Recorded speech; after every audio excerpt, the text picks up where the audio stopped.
Mo blow go. Mo blow go. Mo blow go. Mo blow go. Mo blow go.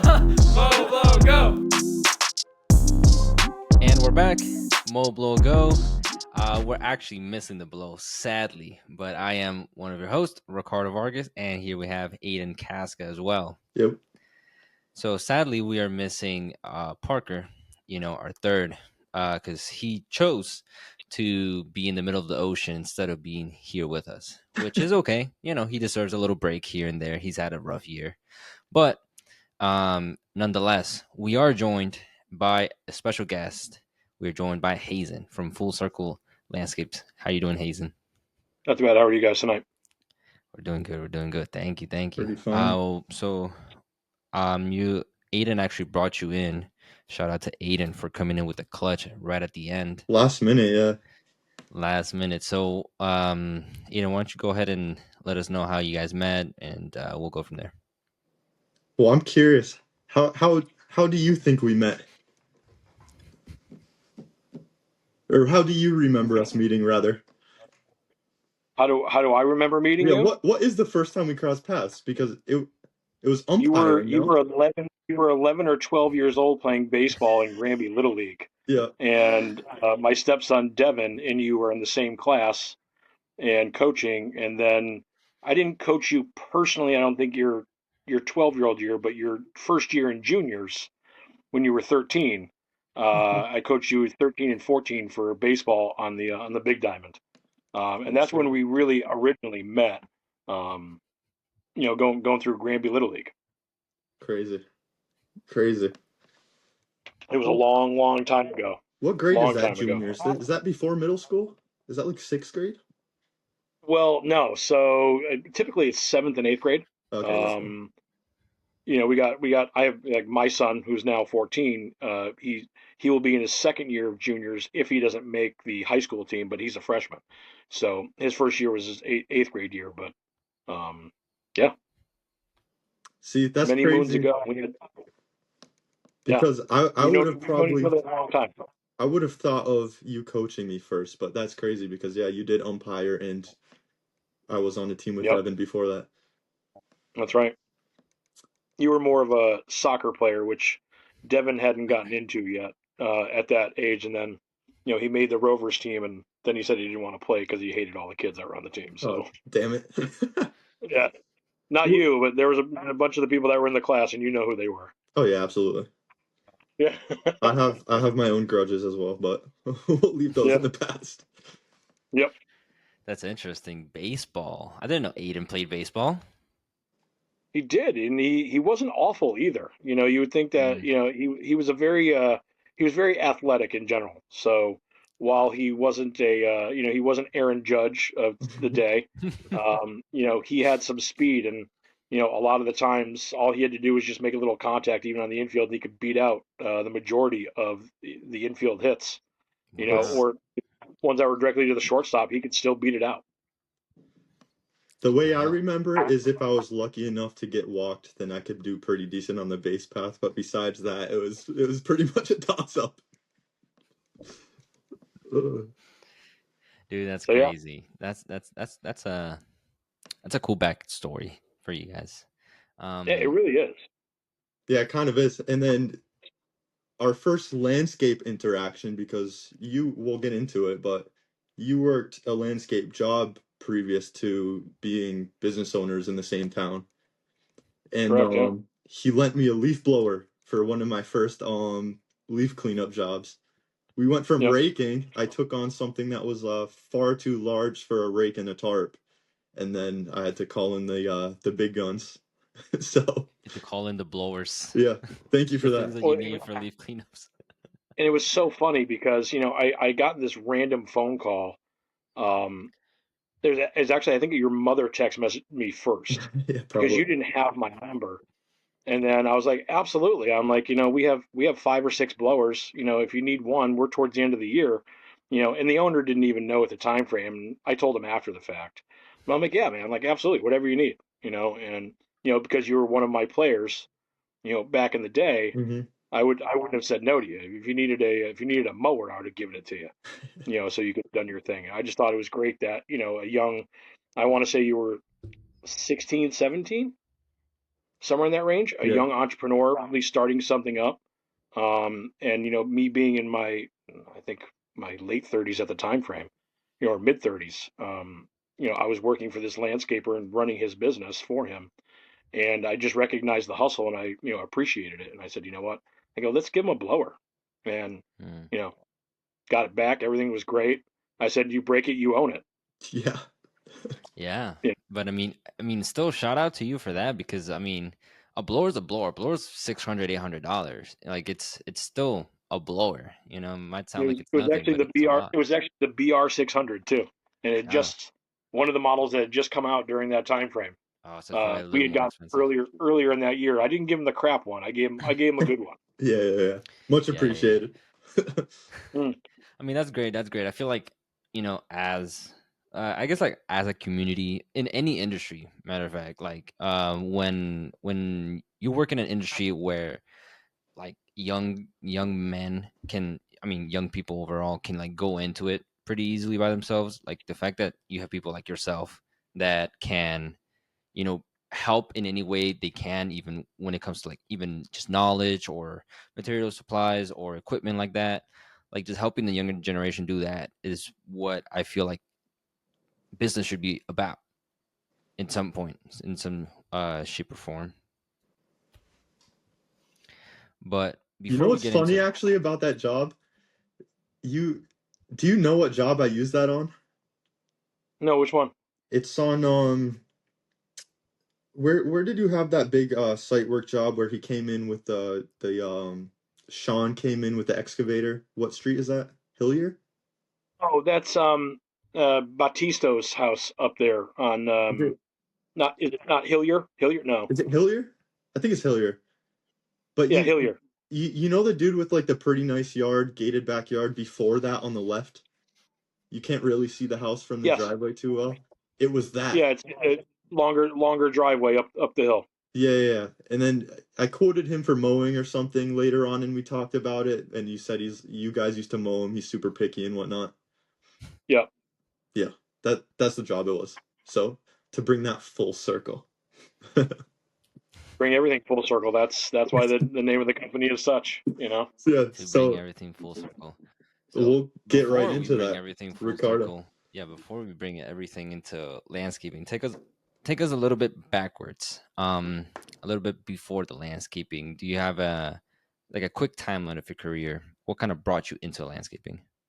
Um, I think it was honestly, I was a chef. I was in the restaurant industry for a really long Mm, time. I'd started as a dishwasher when I was a young man, 13 years old, making pizza boxes, at a place, and then, worked myself all the way up to executive chef, general manager. And I was actually working at a local orchard in town, and I knew a landscaper very well for years, and he was looking for help. He just needed help, and I happened to be a little bit slower, at work. I wasn't working 7 days a week. I didn't have to manage it as much or cook as much. So I kind of took on 2 or 3 days a week with him just to kind of help out his crew. Um, never commercially mowed a day in my life. Um, never picked up a string trimmer for my house. My father had a landscaper, growing up, and then we lived in a condo area which, had landscapers that took care of it. So, um, and I really I kind of just loved being outside, and I worked for him for 4 years. And during that time period, I learned a heck of a lot. You know, I learned a heck of a lot on how not to run a business though at the same time. mm, interesting. Because coming from the restaurant world, the margins and everything is so tight, and you have to keep Mm, everything so close. Ordering inventory, things of that nature, where your costs and your goods are really something that you're really judged on because the margin is so low, because overhead is so high. Other things that you need to buy, gas, oil, labor, food product. It's crazy the amount that goes out the door, and you're lucky to get 7 to 8%, mm-hmm. as an actual profit at the end of the day. So I saw how he ran business, didn't really love it. Left the industry.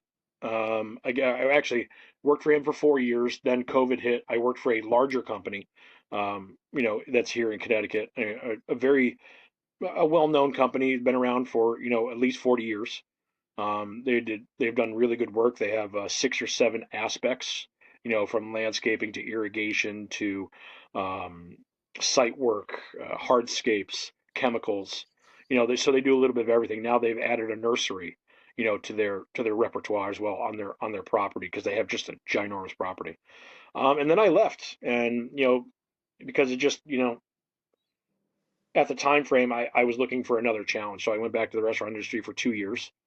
Um, and I said, I accomplished everything I need to accomplish. I'm 40 something years old. I'm good. I'm tired of working for other people. I know how to run a business. Which one can I really do that I did really well with? Well, landscaping, you know. So, the company that I worked for, he was selling his lawn maintenance accounts, and the price was right. And I was able to go in with a partner, and, was able to scoop it up right away. And, 2 years running now, very successful. You know, no partner anymore. Bought them out within the first year, of the industry. So I was able to pay them back, the 18,000 that they put into it within the first year, before year two even started. Wow, dude, And here we are today. that's a journey. That's definitely like a huge journey. Yeah. The it's kind of funny because I also worked in the restaurant industry for like 6 years. Hmm. I didn't get to Mhm. general manager, but I went from like a buzzer into a server, and then I stayed a server for like a very long time, and then jumped straight into business for landscaping. Yep.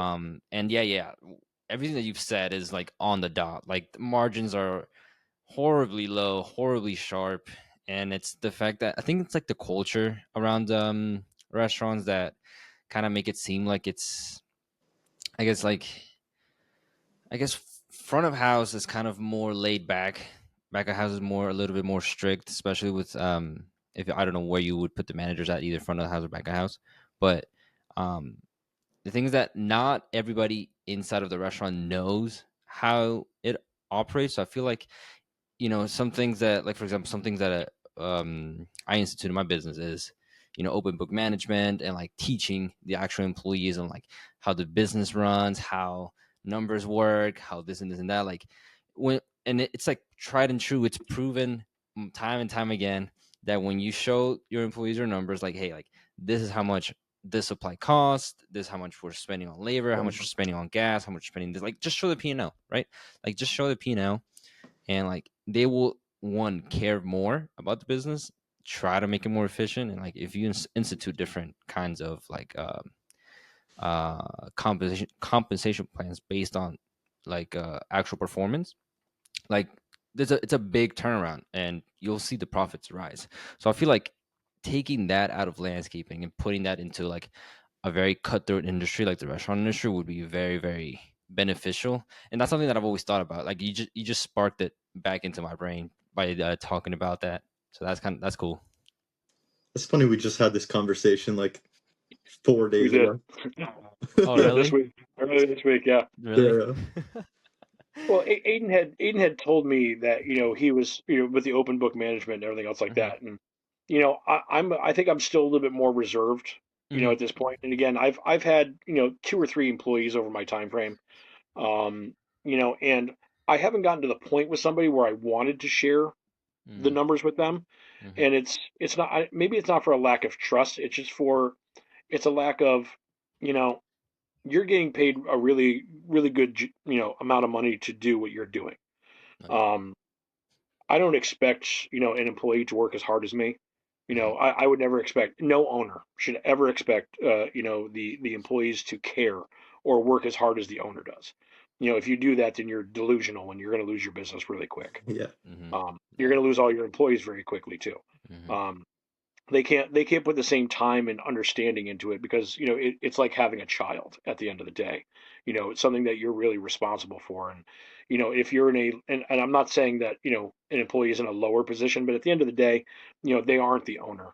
So I never wanted to share that. And I think coming from the restaurant side of things, I used to share those numbers with my top guys, so that they would understand that their salaries are directly tied to what we're doing. Their Yep. bonuses are directly tied to, food costs, and gross profit Hmm. margin and overhead stuff, labor and things of that nature. So they could understand that, if their bonuses checks aren't coming out in the 3 month period, if they're not coming out to what they thought they would be, well, it's because we're doing something wrong together as a team, and in that aspect, I can understand it. And in a larger, I would say in a larger setting for landscaping, if you had 5 or 6 employees and you had a manager, as an owner, and then you had, a crew leader and or foreman, stuff like that, I would share it with them. But the regular Hmm. rank and file, unless they're an employee for a couple years and they've shown really good,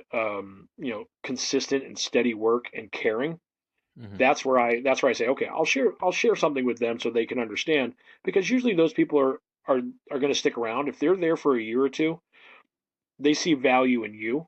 They see value Hmm. in what you're doing and how you're treating them. Hmm. It's not they're desperate for a job. There's plenty of jobs to go out there and make a lot of money nowadays. Yep. Um, but and so I did caution Aiden, and again, that's maybe because we are 20 years different, in a lot of different things. I'm turning 47. He's what, 22, 23. About to turn At this point. 22, yeah. Yeah. So I just think that's a different in business that I've been in, and in doing it myself now. So, but I think he's got the person that he wants to share it with. I think is going to be someone who cares, and he has recognized that that person does care about the business and does want to grow with the business and expand, and do other things with the business. So I think that's great for him. The podcast Yes, knows sir. Simon. He's been on. Shout out to Simon. Shout out to Simon.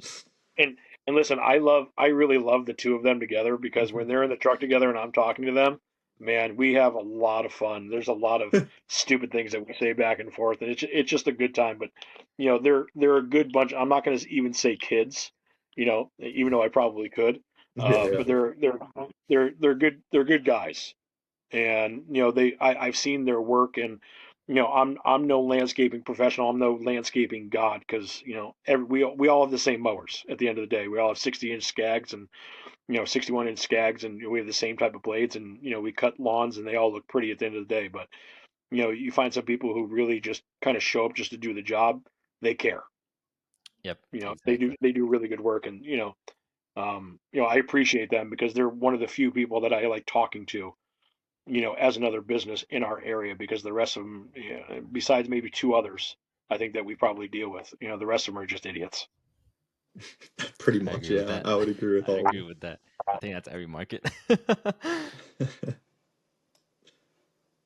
No, so you want to walk us through your first 2 years a little bit? So you went from buying the company. You want Sure. to share what your projections were originally, just coming straight off that purchase, and then what you managed to turn it into that first year?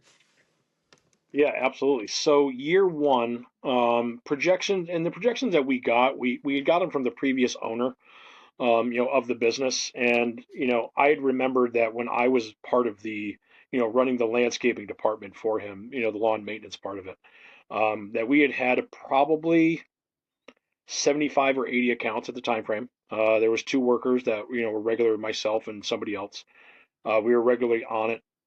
And again, 80, I would say 80 clients. And then we'd take maybe a couple here and there. There were some biweeklies that were involved. So, and I could tell you that he never charged enough. Like, it was Mm, just bad. After I left, after I left in 2020, he had subbed it out for a couple of years, to other people, two different companies in 2 different years, and he had lost probably about 50% of everything. Jesus. Um, and again, the mismanagement on his part for these subcontractors and what they were doing, they were marking it off, saying that they did it and they didn't. So he's fielding phone calls on Fridays and Saturdays saying, "Is anyone going to mow my property this week?" Hmm. So yeah, he lost easily 50%, of his clientele. So, it was in a really bad place, and he was just frustrated with it. So the offer was 25,000 for the business, and that included a truck with a plow on it. It included 2 mowers, three backpack blowers, 3 string trimmers, Trailer. I think a chainsaw. Yeah, there was a 20-foot trailer that was involved in it, which I didn't want for the truck because it was the 20-foot equipment trailer that he had for a 250 was just too big. It was just going to keep on beating up that truck on a regular basis. So I declined the 20-foot trailer, took the difference in the money and bought a 12-foot trailer, saved myself about $2,000 that I could put back into the truck and or business and buy some new blowers or string trimmers at the time frame. So yeah, altogether purchase was about 30,000 with everything involved. Hmm. The projections were the list that he gave me was 32 clients, and the projection was it would be about $100,000. That could be made, or his projections from the year before. Um, that was bullshit. I did the numbers myself. It was more like 65 to 70. Yeah. Oh man. Because he'd also put the $25,000, for the purchase price as a part of it as $100,000, $100,000 business. So, um, I looked at him. I looked at the numbers and said, I'm easily going to do over this, which is great in my first year. Even if, and I, at the time, my partner and I, we talked about it, and I was going to run solo for the entire, 2023 season. I was going to do it solo, figure it out. I was going to gain a few more, clientele, pick up a few more accounts, maybe go to 40, 45, and do that solo, and that would have been okay. Well, that plan went to hell in a handbasket quickly because then I started calling all the old customers that he lost and told them that I now own the company, and they immediately I won back probably 75% of them that he lost, Oh wow. uh, because they recognized the quality, of the work that I used to do for them while I was with his company. So I instantly jumped from 33 to 52 Damn. right away, Dude, that's and here amazing. I'm going. Well, now I have a problem, because they're going to start telling other people, who they might know. And Granby is, just like every other small, huckleberry town that you can get into, 8,000, 9,000 people. Everybody kind of knows somebody. There's 17 different landscaping companies, but only really 6 of them are really good at the end of the day. So we grew to 60 before this even started. We get to Wow. 60 accounts, and I'm just like, wow, okay. So went through the season. Our first, March, we started in the third week of March, and we did about $800 worth of business. The first weeks, spring cleanings, nothing big. We probably hit maybe 20 accounts if we were lucky, because we had also gotten on the 22nd of March of 2023. There was an 8-inch snowstorm that happened in the Oh wow. lower part of Granby, but up in Heartland, um, it was 22 inches of snow, which was, 22. I mean, Aiden, how far is, I mean, Heartland's only really, what, 4 miles from the center of Granby, 5 miles? Like if you get up to East Heartland Post Oh Office? yeah, it's super manageable. It's in our Sorry, service say that one more area. time. Oh, I was saying to Aiden, I think it's only like 5 miles, from the center of Granby to, up to East Heartland, but the elevation changes so rapidly. It's 1,500 to 2,000 feet more, just from the center. So, yeah, on the 22nd, I was actually plowing with my new truck, subbing for the old company. Wow. Uh, and then I would say 4 days later, I was landscaping and um, starting to do dethatching and spring cleanups, That's because I really insane. just wanted to get out there. I owned the company. I said, I got to go, Yeah, you yeah, know, yeah, to go. definitely. I mean, 22 inches So, of snow, that's crazy. oh, it was nuts. Like the Heartland has its own weather climate comparatively, and Connecticut's not really a hilly area. I wouldn't say mountains and ranges, but Heartland has its own weather. If it's lightly snowing down in the center, at the bottom of the hill down a mountain road, there's a blizzard up top probably. So it got crazy, and then we just started progressing. April, we did 11.5. May, we did almost 17.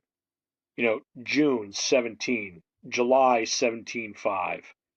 Then August starts to hit, and we start to really pump up our numbers. And it was a really wet season as well, so there wasn't that normal summer decline where you kind of slow down on mowing. We went from 17.5 to 23. Wow. In August, September, we went to almost 31.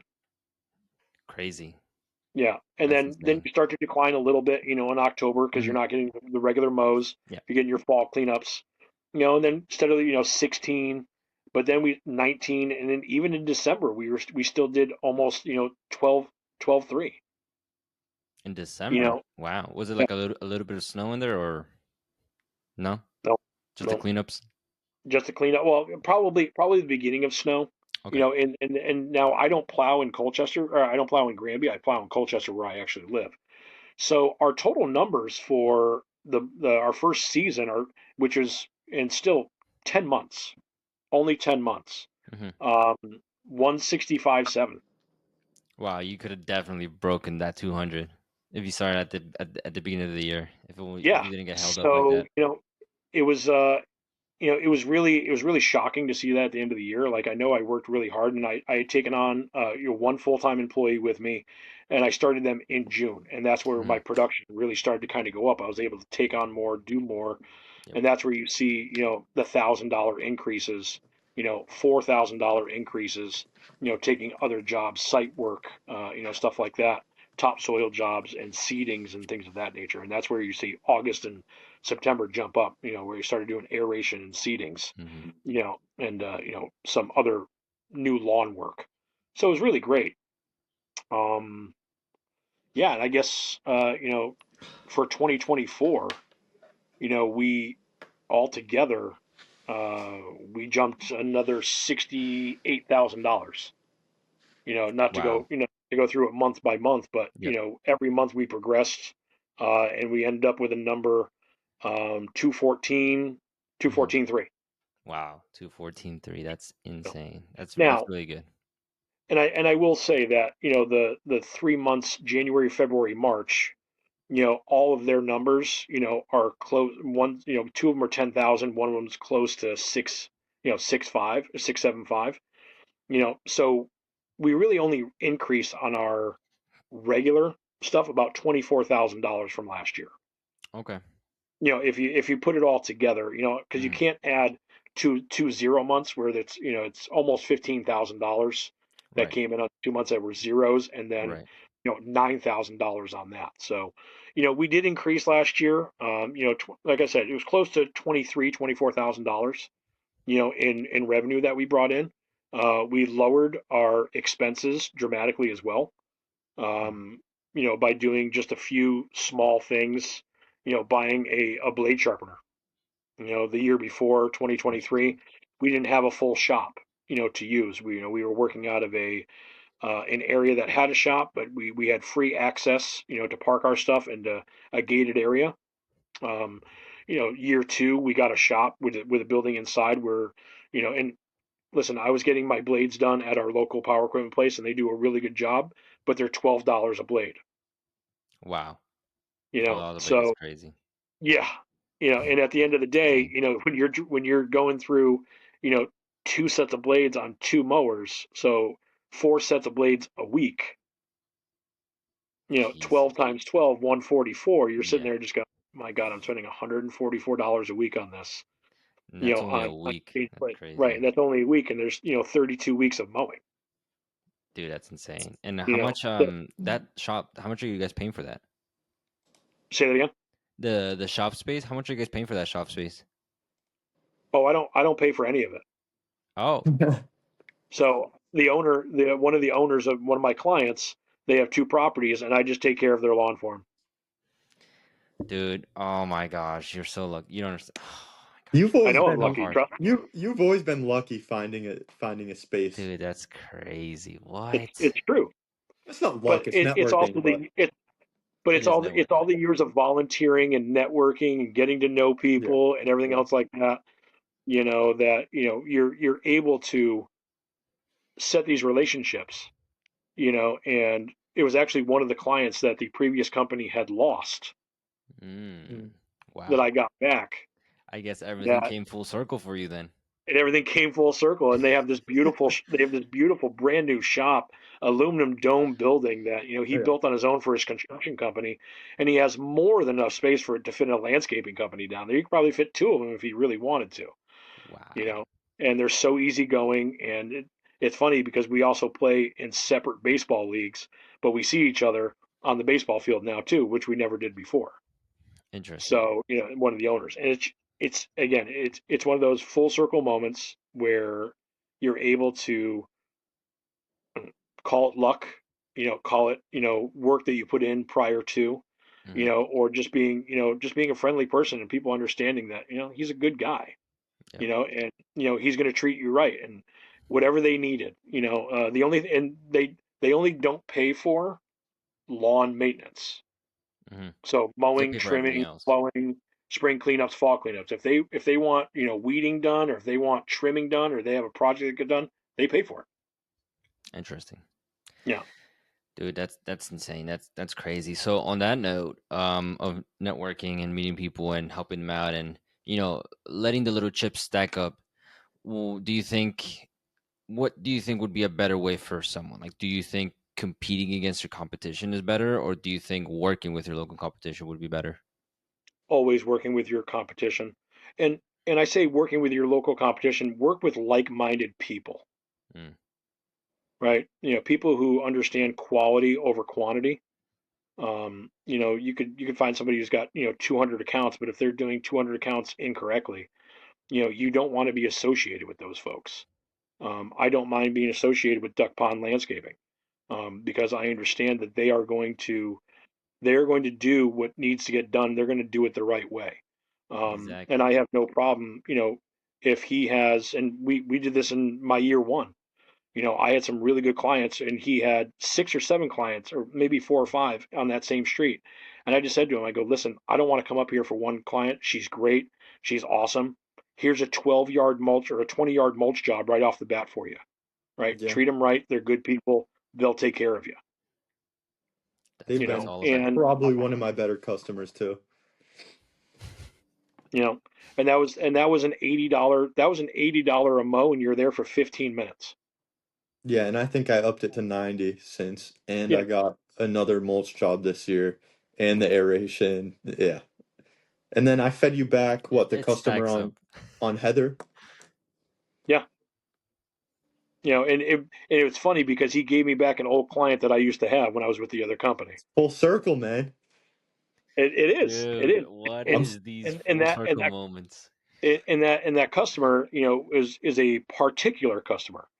oh yeah. He can be very particular about certain things. Mm, And I remember that, as well. And I also remember his neighbor across the way, who was a Marine vet, and so was his son and everything else like that, Mr. Mhm. DeMeo, who we used to take care of Yep. when I was with the other company. And his mower breaks down, I don't know, every other week it seems, and then it's gone for 3 months, and we just take care of it, and we give him the veteran discount because he's been a part of the military, and we appreciate it. So, you know, we really like working with like-minded companies.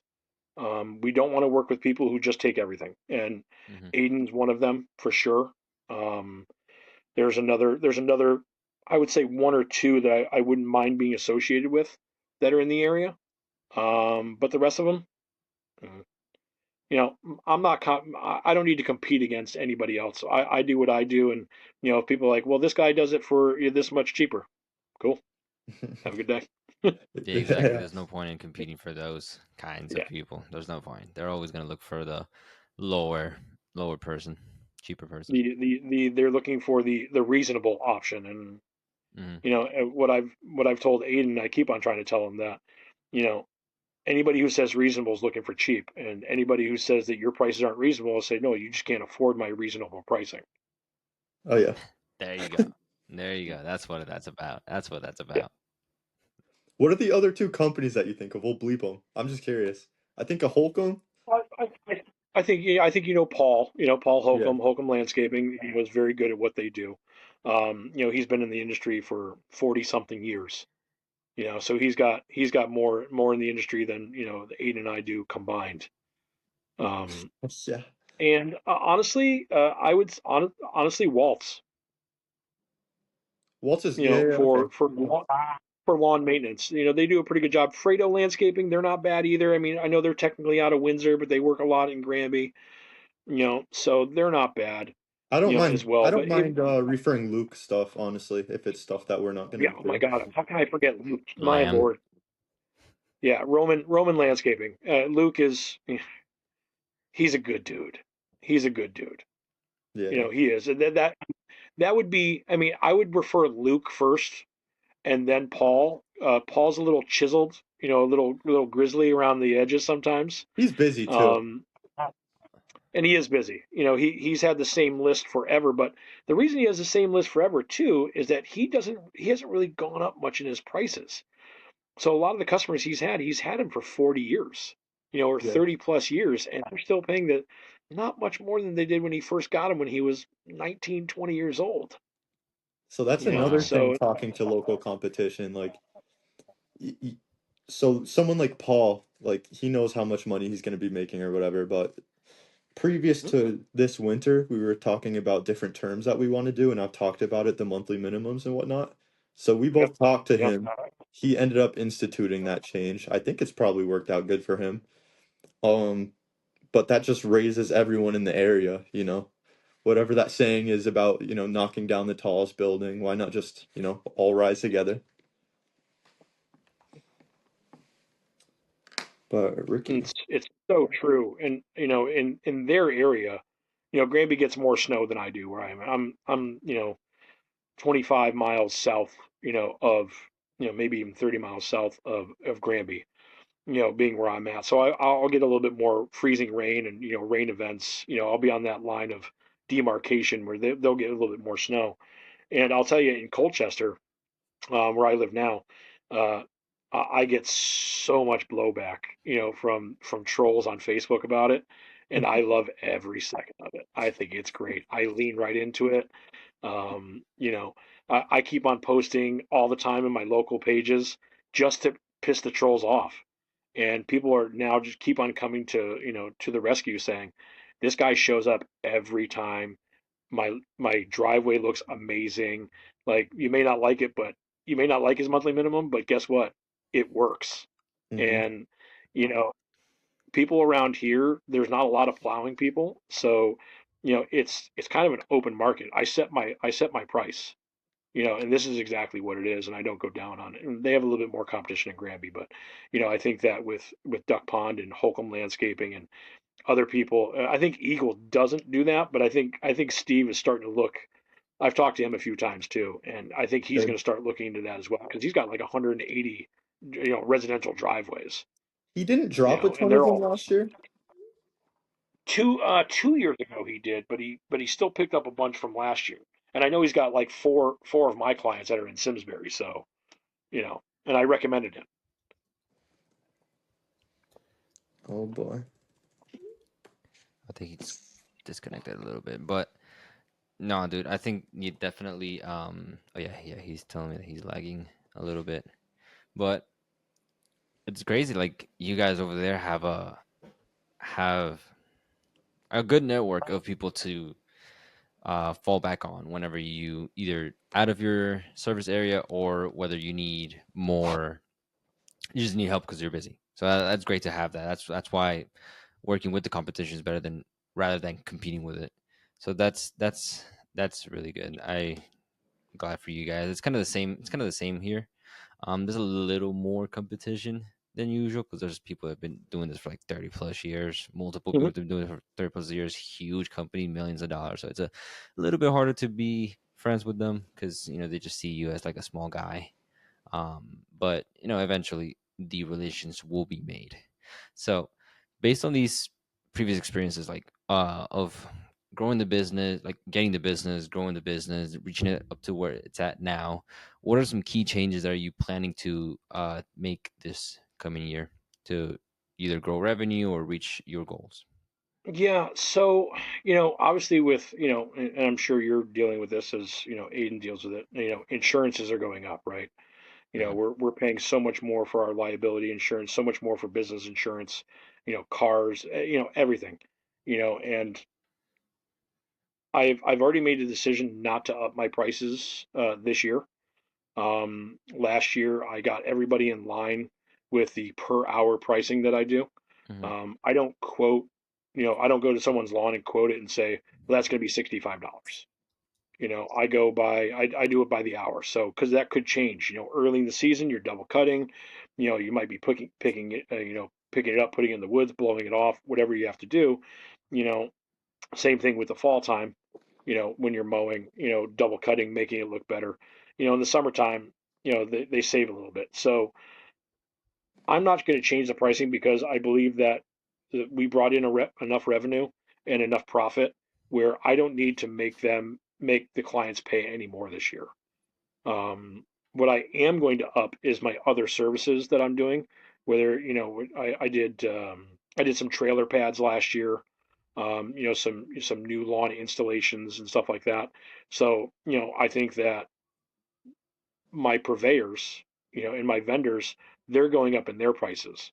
So I'm going to have to go, with rock delivery or soil delivery, things of that Hmm. mulch, things of that nature. I think I have to go up on that. But when it comes down to lawn maintenance only, I'm going to stick with my 125 an hour, to be on property. And, that's cumulative time. So it's not two people at 125. Right. If I have two people there for an hour, that's 2 man hours of work. That's $250. Yeah, yeah, If definitely. I feel like for some reason that's something that's not standardized in the industry, right? Like charging it's certainly hourly not. rates. Yeah, There people just charge based on the job rather than an hourly rate. Like that that comes with professionalism because if you see other trades, they charge an hourly rate, right? right. However long it takes. Usually the more I guess veteran the business is, the more they know how long a job should take. So like they give you Right. a price, but that price is based on an hourly rate, right? And like in the landscaping industry, I think people just get lazy and they just like, oh yeah, we can do the job. Yeah, $500 when it should be 800 because it takes, you know, 8, 9, 10 hours, whatever it is. And I mean, I think that's why you see so many landscaping companies pop up, and then Hmm. every year you see so many go away Exactly. The chucks and because they trucks. don't they don't understand the business end of it. Yep. Where I want to know exactly what I'm making per job, and sure, I can say, well, 20 yards of topsoil is going to cost me $500, right? One triaxle is going to cost me $500 to get it in. That's delivered. Everything else like that. Okay, cool. I need to charge my X price times that, to what I want to make. Hmm. Okay. But why don't you charge by the yard instead, Yep. right?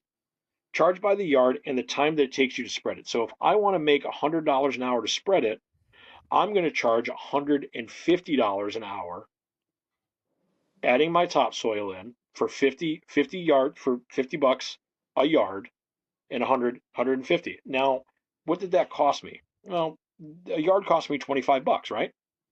So if $25 a yard, I'm charging double the amount that it takes to come in. And then I'm charging for my time per hour to get that done. Hmm. It's a really simple thing to do. And I think Exactly. that that's where landscaping businesses are really, pop up and pop down, open and close really quickly. It's, just like having you know, a food truck, for God's sakes. Everyone thinks it looks really cool on TV until you get involved in it. And then, oh my Yep. God, there's a lot of work involved in this. Yep. I'm not charging enough money for my prices. I need to charge $30 for my lobster roll. Yeah, you do, Exactly. at the end of the day. So I think that, for me, I'm not changing any pricing except for when it comes down to vendors charging me, and I'm going to make sure that I don't eat Hmm. that cost. And I've already sent emails out at the beginning of February to all of my lawn maintenance customers saying I am not changing my pricing for me, but understand vendor pricing, mulch, topsoil, things of that nature that I have to rely on other people. They are changing their pricing, so that will change from last year. Yep. I can't control that, but understand I'm letting you know ahead of time that this is probably going to happen. Yeah. And I And think everybody, mhm. I think everybody who watches the news or has a phone can understand that. Yeah, no, that exactly. And it's like a lot of people like for example, like they see you like as a business owner, or like they see you like you run your own business, or like you work for yourself, and like they think that you're pocketing this much money. But in reality, like, sure, it's easy to start a lawn care business. Like anybody can pick up a mower and do some Mhm. stripes, pick up an edge around the bed, right? But like that's only like maybe 40% of the actual business. And then you have the other 60%. And then when you have employees, it turns into like 20%, and then 80% is just all the admin work and stuff. So it's like there's there's a learning curve, and then the learning curve kind of like goes back down and like curves again, Mhm. right? And then like and that second curve is where a lot of people just fall off, or they just can't handle it. It's too much for them, and that's when you see It's them usually go it's down. usually after year one, Hmm. because usually year one you can get through and like, oh, I made a profit. Oh, this is so cool, and all my bills are Yeah. paid and everything else like that. But then it's when you maybe don't do snow removal, or you don't do something for 3 months and you don't have that generated revenue coming in every month, Yep. and that's when people are like, wait, what just happened? Q4 What do I do with collapse. my money? Yeah, and they're like, man, like crazy, and it's just like, well, they're not around anymore, or they start the season, but because they didn't have any capital or revenue, any capital saved in their business, cash flow went absolutely negative for them. Yep. That they just went, oh, well, I can't spend the same amount of money that I was spending before. You know, Hmm. yeah, I ran my own business, but I paid my rent through this, and I did this, and I did that, but I Hmm. don't have any income for 3 months. Shit. Yep. Yeah, or Oh Exactly they that. my. people try to start adding employees, and all of a sudden they have a labor cost and maybe health insurance or whatever other fringe costs. And then they're like, wait a second, like we're doing all this work, but my bank account has been at the same number or going down over the whole year. So, I mean, I think it's just Oh man, it's the crazy. low barrier of entry is so appealing for people, and that they think they can just scale in a way that they have been operating, as a solo guy or maybe a guy with one person. But really, when you look at the numbers, it's not as glamorous of an industry as it seems. You have to charge more. Yeah, I think it's Yeah. a deceiving low barrier of entry, right? I think it's very deceiving because like I guess depending on what you want, right? Because if you want to stay solo for the rest of your life and like just work for yourself and like pay your bills and then have some and then go on a 3 month vacation, sure. Like if you want to build something, it's definitely not very low barrier to entry. It takes some time. Well, I think that, and again, a lot of people get started young in this, right? Like, Aiden Mhm. got started young, but he wasn't out there on a John Deere tractor, mowing stuff right away. Like a lot of the kids who start off young, their parents are paying for everything, room and board, gas for the thing, getting them back and forth if they can't, their father has the truck and the trailer, right? They're not running a landscaping company. They're running a sole proprietor little business, right? But they're not paying any taxes on it. They're not paying anything, and they don't have workman's comp. They don't have to worry about any of that, right? So if their John Deere 615R, throws a rock through the sliding glass window, well, guess what? Mom and dad are paying for that, Mhm. you And know, not at through the end of the day. insurance. Yeah, not the insurance. So, yes, low barrier of entry. And I have this one gentleman who's like, you do the job that a high school kid can do. I said, yeah. I go, absolutely. I go, but he can't afford a $12,000 mower. Mhm. I go, and pay for the insurance or pay for the Yep. truck that goes with it or the workman's comp that I have to do behind it. Yep. I go, and while we both cut grass and we probably both make it look really good, I get it done a lot faster.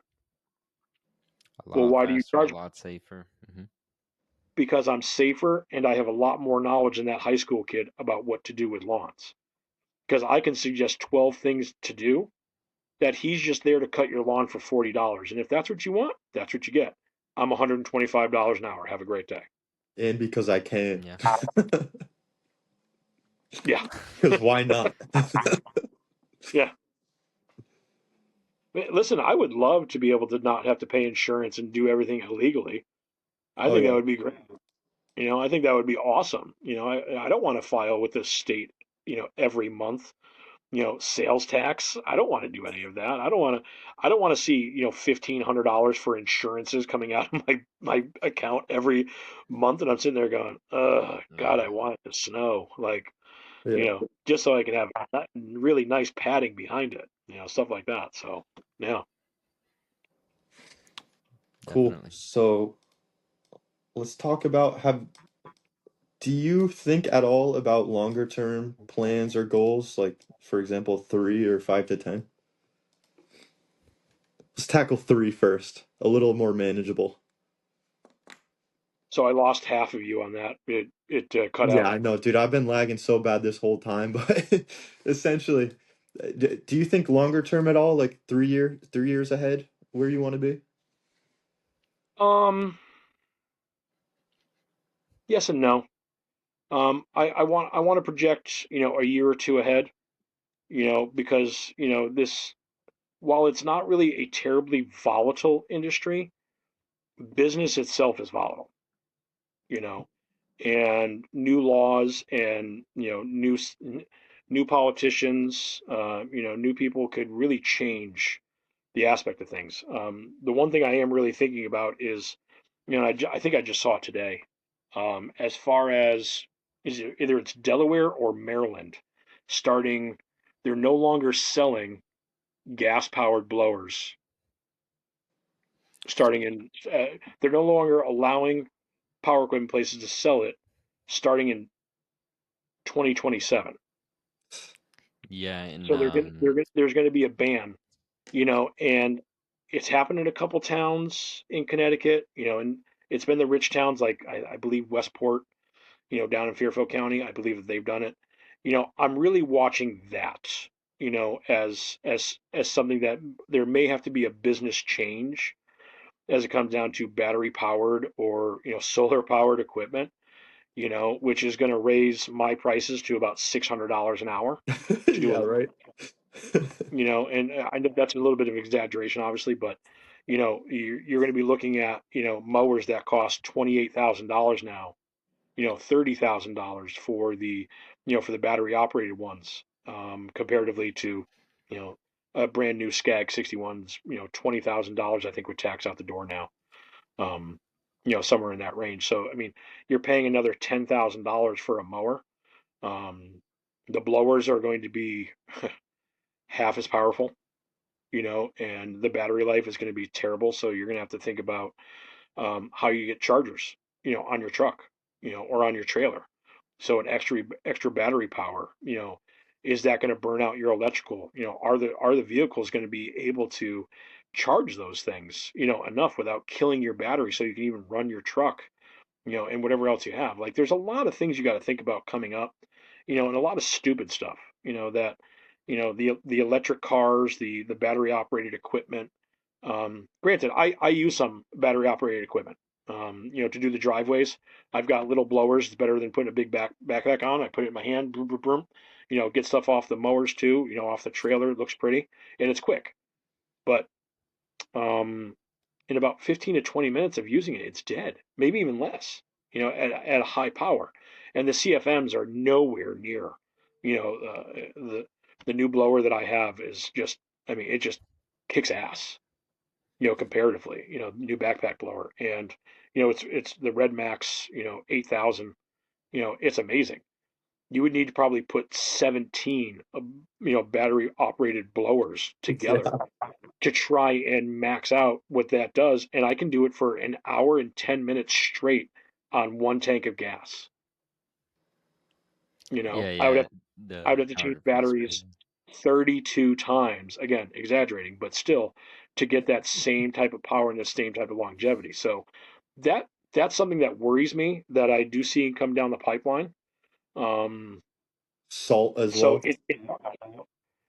yeah, salt today I paid 166 tax out the door for 1.06 tons, to fill up my sander, for possibly tonight's slash tomorrow's event that we'll have where we'll get some snow, some ice, and possibly rain.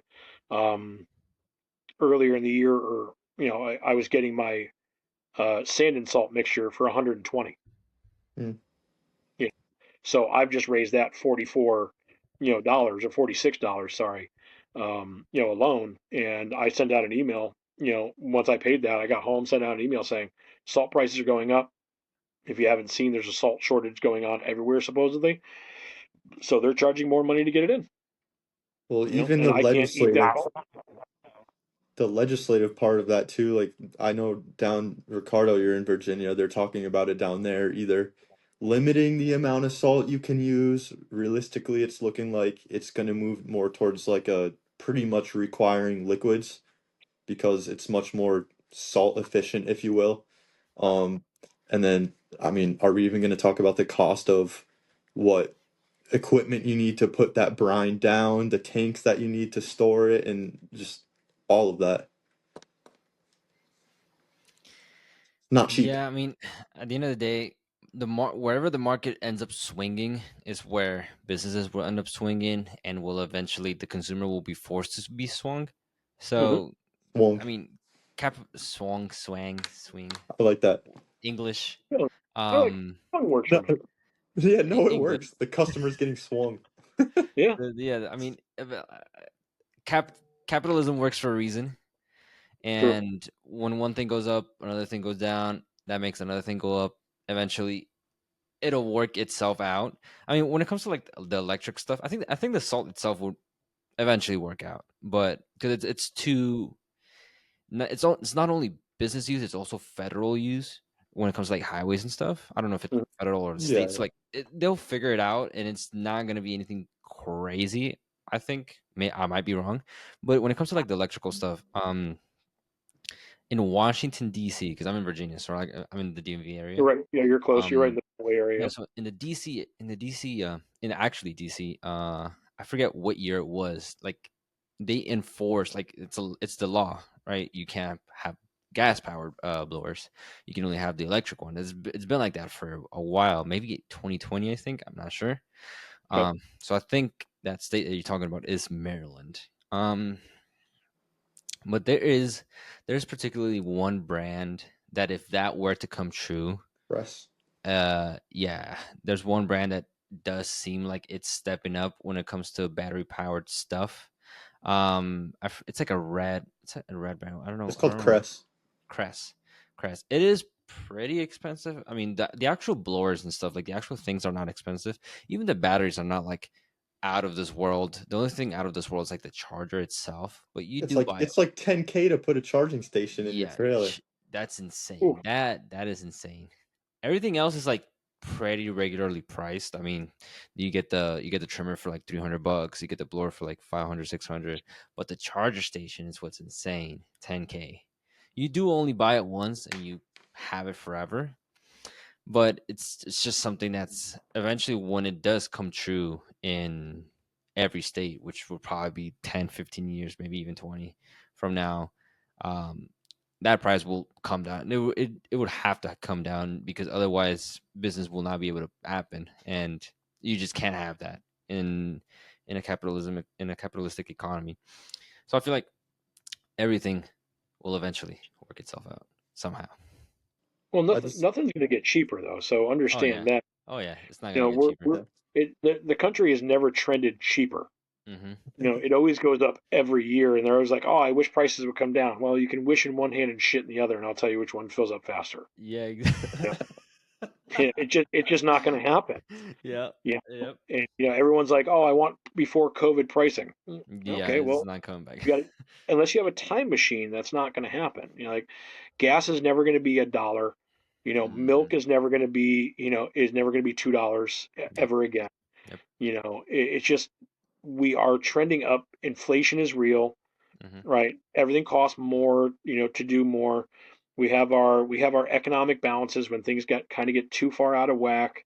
Your 2007, 2008 housing crisis, your believe it or not, COVID crisis as well. Although it wasn't economic, it became an economic issue as well. 80s, 90s, they've all had their corrections, Yep. as it were. And I've been alive for a bunch of them. Thankfully and unthankfully. They're going to be a little bit more short lived now because of the internet, because of the way that we can make money, Hmm. and profit off of things that we never used to. I do see, and the one other thing that I wouldn't say scares me. I will say this, that our higher echelon clients, I think eventually are going to see a value in those self mowers, right? Where, it's going to be an industry where I own a landscaping company and I mow grass. But here's the thing, I'm going to rent you your GPS mower for your property for the year. This is what I'm going to do.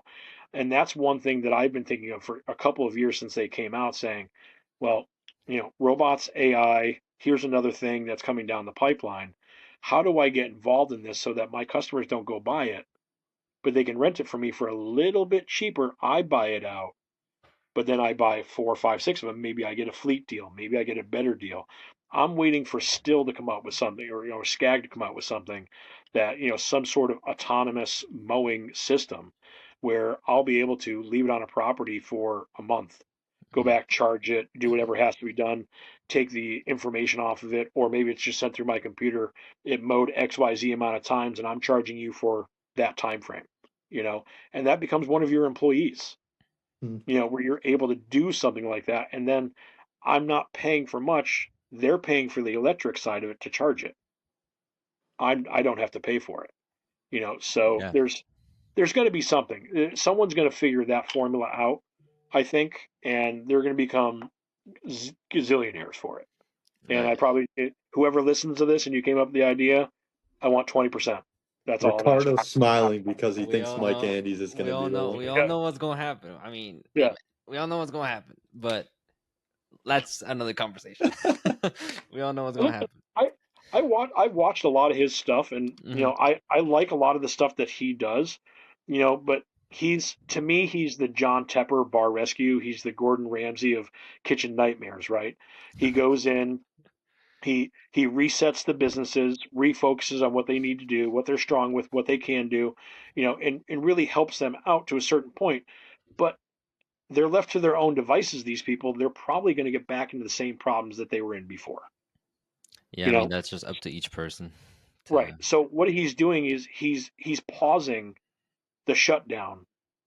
I would say probably about 50%, and it's not his fault. He's doing the right thing. He's trying to help you. He's showing them the formula that works for him, his companies, and how he's be able to franchise everything out, and do those models and how it works for, was it 150 to 200 franchisees that he has? yeah, it's like 170 right now. I think 200 Yeah, by like midsummer or something. right. And listen, the model obviously works. If it didn't work, he wouldn't be successful in what he did.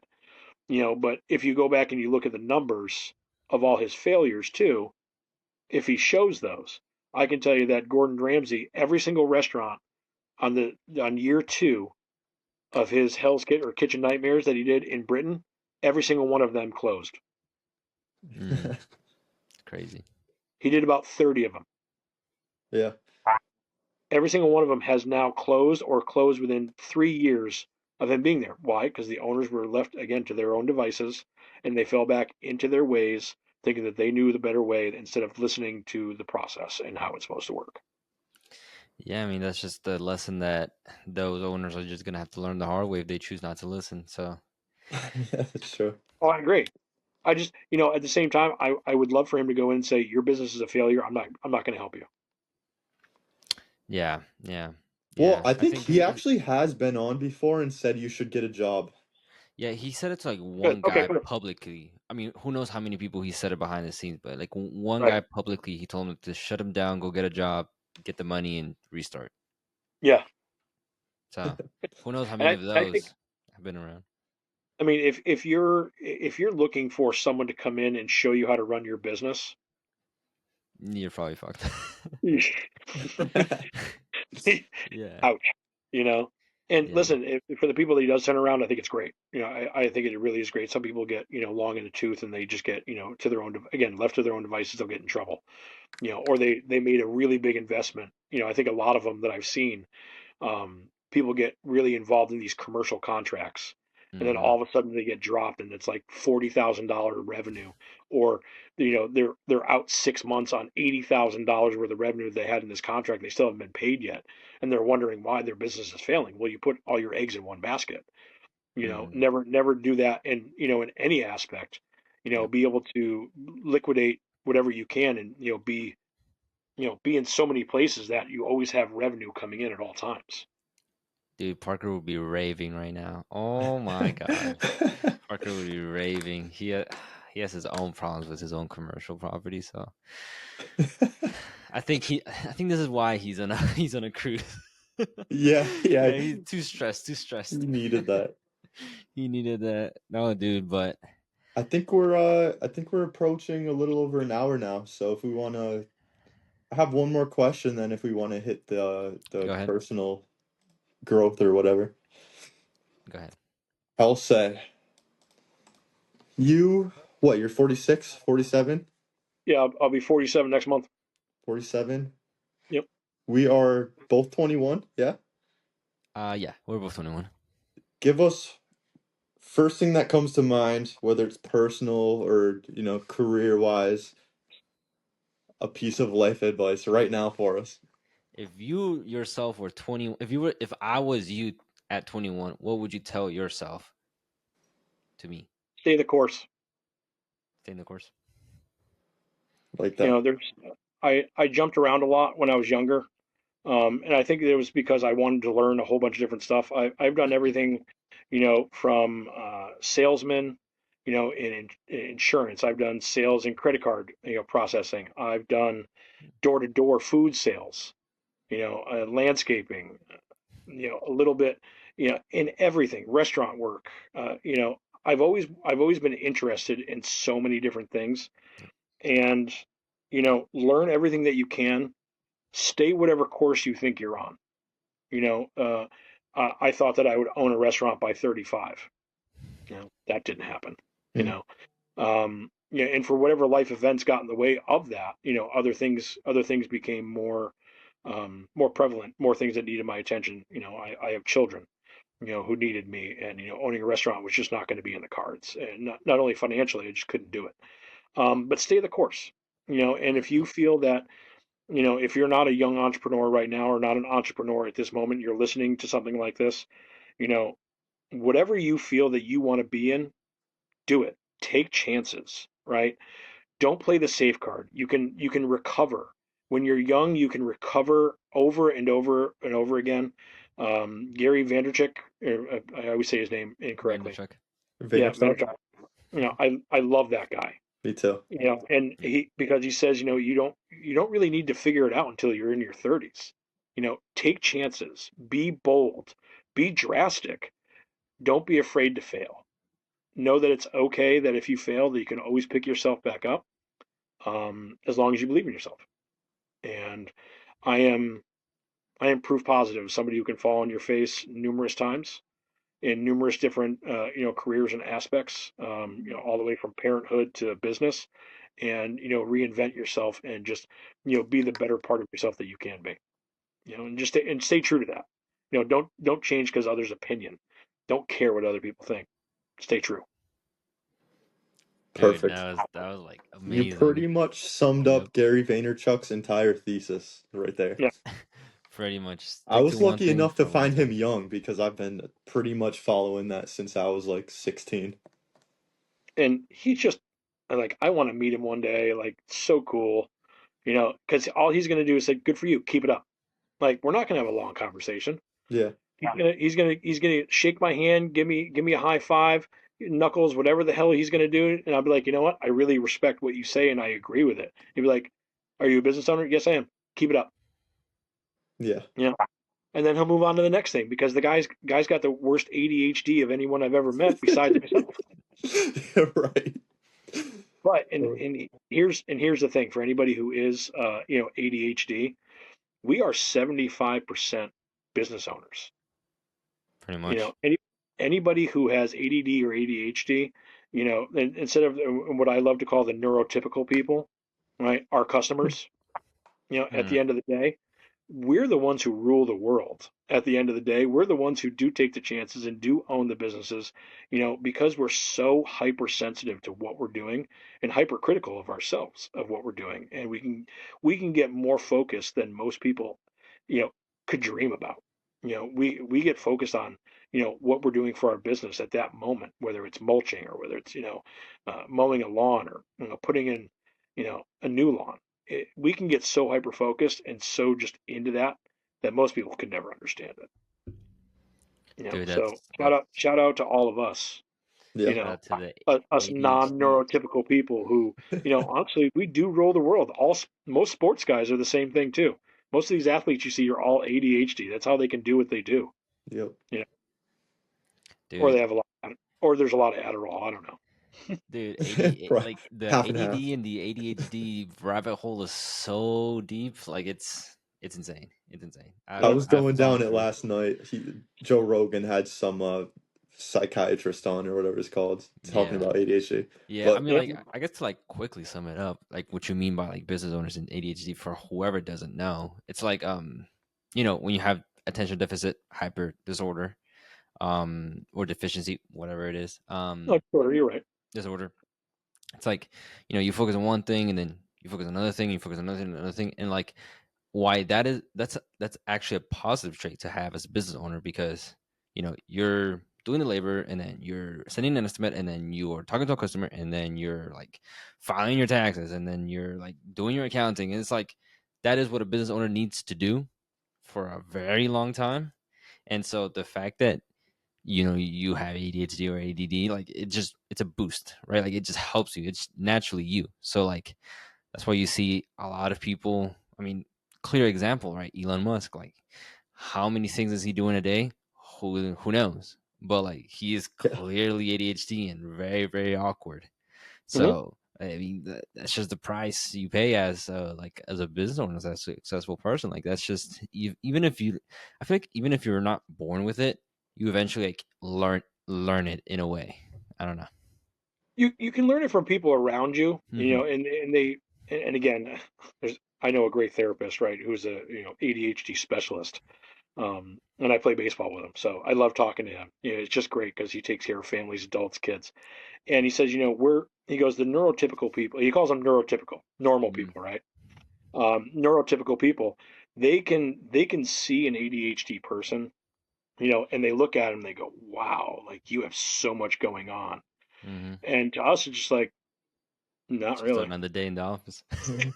Like it's cool. Like, yeah, we don't sleep very well sometimes, because our brains are always firing synapses and everything else like that. But and we don't require as much sleep. But when we burn out hard. Yeah, that's And the downside. and then you need a cruise, to get away from it all, or or a trip somewhere, because you just don't want to Shots fired. be a part. Well, I mean, you guys said it originally, so listen, I'm still waiting to get down to Florida. My trip was canceled. I had to cancel my trip down to Florida in December that I usually take, which Oh is my man. my week away. But he goes, when people are around those folks a lot, they start to pick up some of their tendencies, Yeah. you know, and whether there's ADHD anxiety and there's ADHD depression, Mm. and usually it's the anxiety part where the Hmm. ones that are really just like on the move, people see us as anxious. We don't really have anxiety. We have a drive, and we have seven different things going on, like you said, and we want to be good in all seven. So if you are talking to the customer, you got this phone call, you have this voicemail you have to return, this email, this quote, this everything. You're thinking of all at the same time, but you're focused on what you're doing at that time. And the second you get off of it, your brain starts going, well, what should I do next? In what order? So I think it's, we rule the world, as this man likes to say. We rule the world of business, the ADHD world. And if you use it to your advantage, my God, it's such a superpower. You're better than Batman. He's not really a superhero, anyways. He's just a rich guy with a lot of tools. But you can become your own Superman, Yep. and do your own thing. And it's so much fun when it all comes together. Like it's great. When you're successful and you just know you're being successful. And one last thing, I saw my mother today and I was painting her bathroom for the last 2 days, her basement bathroom. And she goes, how's everything going with the business? I said, everything's going well. She looked at me dead straight in the face. She goes, I always knew you could do this. She goes, how does it feel? And I literally looked at her and I took a big breath and I said, Mom, it feels great. My mom is 30 years older than me. She's 76 years old, and she looks like she's 50. God love her for that. And I hope that I have those genes when I keep on getting older and older, like my sister does. But she just looked at me. She goes, "I always knew that you could do it." She goes, "You just needed to know that you could do it." And my bank account, she's like, "Do you need anything?" I'm like, "No." I go, "The kids are happy. My bills are paid." I go, I'm not a millionaire." I go, "But the kids are happy. They have everything they want, everything they need. My bills are paid, and I still have money in the bank. Hmm. So I'm as happy as I'm going to get, at Yep. 46, 47 years old. You Yeah. know, unless Sometimes someone's that's buying me simple. a helicopter and the lessons to fly it. Like at the end of the day, how much happier can I get? Exactly. It Amen. is that simple. Amen to that. Yeah. Sometimes it's just that simple. If you let it be that simple. Oh, you Oh have man, to. You learn you that with have to. age. Understand at your age, I would never would have thought that. Yeah. Now Mm. I can appreciate it and understand it. So if you can just get there and just appreciate what you've done at 21, 22 years old, and just take a step back for a second. Be like, you know what? I've accomplished something here. Doesn't stop you. Just makes you want to just keep on going. But understand that you can take a break every once in a blue moon and be like, I did something good here. You I know? definitely have windows of that, but I would say it's 70% impatience, which, like you said, it probably I just comes with age. Yeah, totally fine. Be it's a be lot of impatient, be impatience. bold, be crazy. You know, Yeah. Yeah, and then you call me and I tell you to stop doing something stupid. Yeah. yeah, You know, pretty much. at the end of the day, and it's great because I really do like talking to Aiden. I really do like talking to him. And I think that we're kind of mentoring each other. There's not one side or the other. He's doing some new stuff that I go, okay, well, that's kind of cool. I could get behind that. And his idea was this idea of the monthly retainer, and I believe you picked it up from a conference, did you not? I would need to think hard about that. I have no idea. But Yeah, I want to say, yeah, it was definitely some content somewhere. yeah. But it was a bold idea, and I was like, you know what? Fuck it, I like it. Yes, Yeah. I can get behind this every day of the week. Hmm. Yeah, And there's been things I've said to him, and I'm sure that if the light bulb has gone up, you're like, oh man, that makes total sense. And it was probably saying, your customer's a fucking idiot. Just don't get rolled over on. You Yeah. know, don't let him say dumb shit to you. He's like, well, the customer said this to me. Tell him to fuck off. Who cares? Tell Oh, him to yeah. find something else. I'll come in for double the price. You know, Yeah, we've had those. he'll appreciate you so much more because I'm going to charge so much more than you are. oh my Oh, gosh, man. dude, that's Well, crazy. we're So, definitely gonna have to have you back on dude, yeah, periodically on because that, that. yeah, we're gonna definitely have you back because This is great. that the ending was I could crazy, talk dude. business with you guys all day. This is fun. Dude, this Yeah. is fun. This is very Next, fun. Ricardo, next time you're in Connecticut, we got to do an in Yeah, person yeah. one. I That would went to be cool. Connecticut like what, a month ago Yeah. to hang out with Aiden for the weekend. Oh, So there He you was go. All right. he was yeah, having a bad day, so I go, I'm going to Yukon tomorrow to a party. Like, you want to come? He's like, yeah, I'll drive there. 6 hours. Next day he's there. next Hey, day I was whatever. there. Hey, listen, sometimes you just need to go to a Yukon party. Yeah, exactly. Hey man, Some people take cruises. sometimes Some people go to Yukon parties. It is what it is. it is what it is. Yeah. Exactly, dude. Amazing, dude. Hazen, thank you very much for your time. No, Ricardo. Definitely, Thank definitely you. I appreciate it. amazing conversation. Definitely a lot of value, a lot of knowledge, a lot of wisdom in what you've said, and I just really appreciate it. It's definitely learned a thing or two with you. No, I appreciate it, and I thank you for that. And this is a lot of fun, and I hope to be able to join you guys again, and be able to reach anybody else who needs any sort of help out there. You Yep, know, that's what we're we're we're all all in this about. together, unfortunately. Yeah, exactly. Unfortunately, I like that. Exactly. And so now, before we leave, we have our personal growth or wins for the week. Beep. Um, we'll start out with Hazen. Have you had any If you have one. wins? Yeah, if you have one. Any personal wins or business wins this week? Think Um, small. I accomplished I accomplished my plow route probably about an hour and a half earlier than I did the previous time. Perfect. Efficiency. Which is good. So I mean that's a win for the business. It's a win for me, and it was a win that I get to spend more time with my kids. 'Cause I picked them up right afterwards. We went to lunch and had fun with it. So yeah. Oh man, you're living the life that I want. I have that same conversation with him, man. He's like, "You got time." One time. You got plenty of time. Trust me. Plenty of time. Take your time. Take your time. Grow your business. Right. Do everything that you want to do. Because when you get to my age, you start volunteering and everything, coaching and everything, and I imagine. you know, it just Totally. then you find out you have less time than you ever thought you had before. Oh, I can't wait. Yeah. Find the right person. I will. That's my other Definitely. piece of advice. Definitely. Definitely got to find the right one.